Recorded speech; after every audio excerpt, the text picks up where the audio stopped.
इस वीडियो में आज हम लोग साइंस का सेट 5 कोड नंबर CN है। इसमें जितने भी न्यूमेरिकल्स हैं इनको हम सॉल्व करेंगे। तो चलिए डायरेक्ट हम न्यूमेरिकल्स की तरफ ही चलते हैं। फर्स्ट क्वेश्चन है हमारा, एक अवतल दर्पण की फोकस दूरी 10 सेंटीमीटर है, दर्पण की वक्रता त्रिज्या बताओ। अवतल दर्पण है, फोकस दूरी 10 सेंटीमीटर है। अवतल दर्पण में सारी चीजें किसकी होती है, माइनस की, तो फोकस दूरी भी 10 हो गई माइनस की। वक्रता त्रिज्या पूछी है। अब F और R में क्या संबंध होता है, R equals to 2F। Focus दूरी वक्रता त्रिज्या की आधी होती है, त्रिज्या उसकी डबल होती है। तो 2 की मल्टीप्लाई कर देंगे -10 से, तो आंसर आ जाएगा -20 सेंटीमीटर। अगर ऑप्शन में आंसर -20 है तो -20 लगाएंगे, अगर 20 है ओनली तो 20 लगा देंगे। सॉरी, ये आपकी त्रिज्या निकल के आई है। अगला क्वेश्चन देखते हैं। क्वेश्चन कह रहा है, किसी तार का प्रतिरोध 2 ओम है, इसी पदार्थ के किसी अन्य तार जिसकी लंबाई पहले की लंबाई की दुगनी और व्यास आधा है, तो दूसरे तार का प्रतिरोध क्या है। एक तार है, उसका प्रतिरोध 2 ओम है। अब दूसरा जो तार है वो सेम पदार्थ का है, लंबाई डबल कर दी है और व्यास आधा कर दिया है, तो जो दूसरा तार होगा उसका प्रतिरोध क्या होगा। देखिए कैसे करेंगे। तो हमें प्रतिरोध दे रखा है पहले तार का 2 ओम, तो हमने लिख दिया R1 बराबर 2 ओम। मान लिया पहले प्रतिरोध की जो लंबाई है वो L1 है, ठीक है। और पहले प्रतिरोध का जो क्षेत्रफल व्यास है, हम पहले व्यास मानेंगे, व्यास हो जाएगा D। तो उसकी त्रिज्या क्या हो जाएगी, D/2। त्रिज्या व्यास की आधी होती है। अब हम पहले तार का क्षेत्रफल निकालते हैं। क्षेत्रफल यानी A1 एरिया, वो होता है πr², ठीक है। तो R की वैल्यू दे रखी है D/2, इसका स्क्वायर कर दो, यहाँ से आ जाएगा πd²/4। ये A1 की वैल्यू है, ठीक है। अब इन्होंने कहा दूसरी तार ली, दूसरी तार की जो लंबाई है वो पहले की डबल है, तो 2L1 हो गया। दूसरे तार की लंबाई जो है पहले की दुगनी है, तो हमने दुगनी मान ली। अब उसका जो व्यास है इन्होंने कहा आधा कर दिया, ठीक है। व्यास पहले D माना था, आधा कर दिया, D/2 कर दिया। अगर मैं इसकी त्रिज्या निकालूं दूसरे तार की, अब दूसरे तार की जब त्रिज्या निकलेगी तो वो कैसे निकलेगी, इसका हम आधा कर देंगे, यानी D/2 × 2 यानी कि D/4 आ जाएगा। अब यहाँ पे अगर मैं दूसरा क्षेत्रफल निकालूं A2, वो क्या होगा, πr²। R की वैल्यू कितनी आई, D/4, इसका स्क्वायर यानी कि πd²/16। ये दूसरे तार का क्षेत्रफल आ गया। अब पहले तार का प्रतिरोध पता है, दूसरे का निकालना है। हमें पता है R का फॉर्मूला क्या होता है, R जो है लंबाई के अनुक्रमानुपाती होता है, क्षेत्रफल के व्युत्क्रमानुपाती होता है। R1 जो है L1/A1 होता है, ठीक है। तो R2 क्या हो जाएगा, L2/A2। आप इन दोनों को डिवाइड कर दो, ठीक है।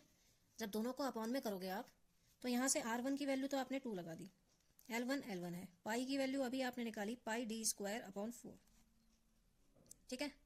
पूरे के अपॉन में क्या हो जाएगा, R2 आपको पता नहीं, L2 2L1 है, πd²/16। ये आपके दूसरे तार का क्षेत्रफल था।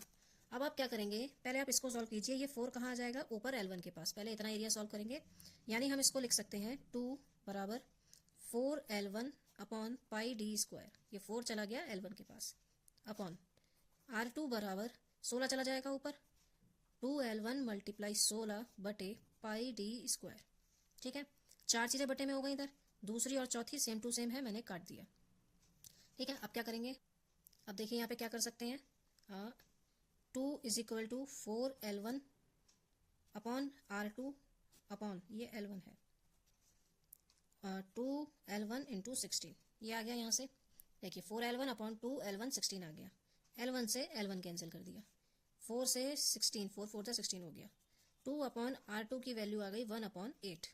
8 को भेज दीजिए 2 के पास, और R2 चला जाएगा 1 के पास, तो R2 की वैल्यू कितनी आ गई, 16 ओम, ठीक है। तो दूसरे तार का जो प्रतिरोध है वो कितना होगा, 16 ओम। पहले दे रखा था 2, तो लंबाई मान ली L1, व्यास हो गया D, त्रिज्या हो जाएगी D/2। तो पहले का क्षेत्रफल आ गया इतना। अब लंबाई डबल हो गई, तो हमने कर दिया दूसरी लंबाई जो है दूसरे तार की वो L2 मानी, 2L1 हो गई।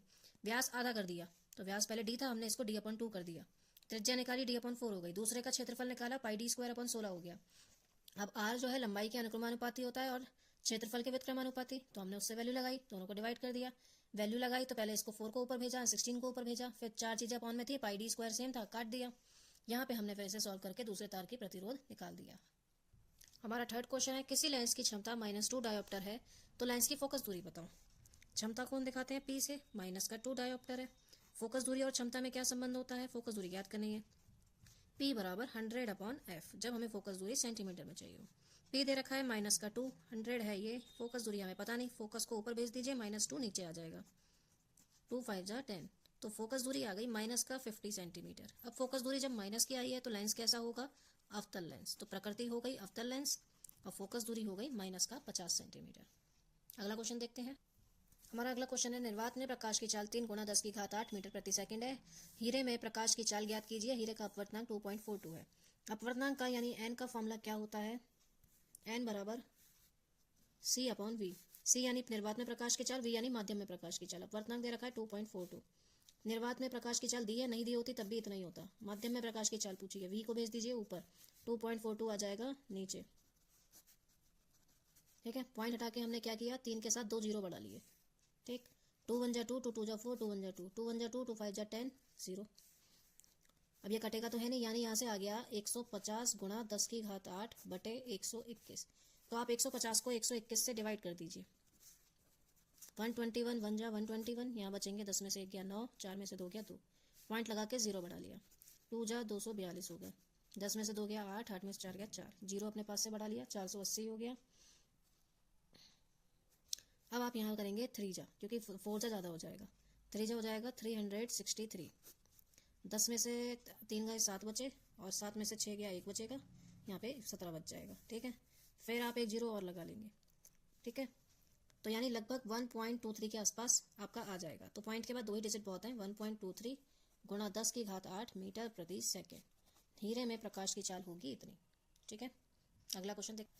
3 वोल्ट विभवांतर के दो बिंदुओं के बीच 3 कूलाम का आवेश को ले जाने में कितना कार्य करना पड़ेगा? वोल्टेज दे रखी है 3 वोल्ट की, कितना कूलाम आवेश है? 3 कूलाम आवेश है। ठीक, कूलाम आवेश को हम क्यू से दिखाते हैं, वोल्टेज को वी से दिखाते हैं। कितना कार्य करना पड़ेगा? डब्ल्यू पूछ रहा है। डब्ल्यू बराबर होता है वी इंटू क्यू। ठीक है, वी की वैल्यू भी 3 है, क्यू की वैल्यू भी 3 है, 3 3 हो जाएगा 9 जूल। कितना कार्य करना पड़ेगा? 9 जूल कार्य करना पड़ेगा। आई होप ये न्यूमेरिकल आपको समझ में आ गए होंगे। टोटल हमारे पास न्यूमेरिकल थे 1 2 3 और 2 मैंने पीछे कराए 5, टोटल 5 न्यूमेरिकल थे। आई होप ये क्वेश्चन आपको समझ में आ गए होंगे, तो प्रैक्टिस जरूर करके जाइएगा।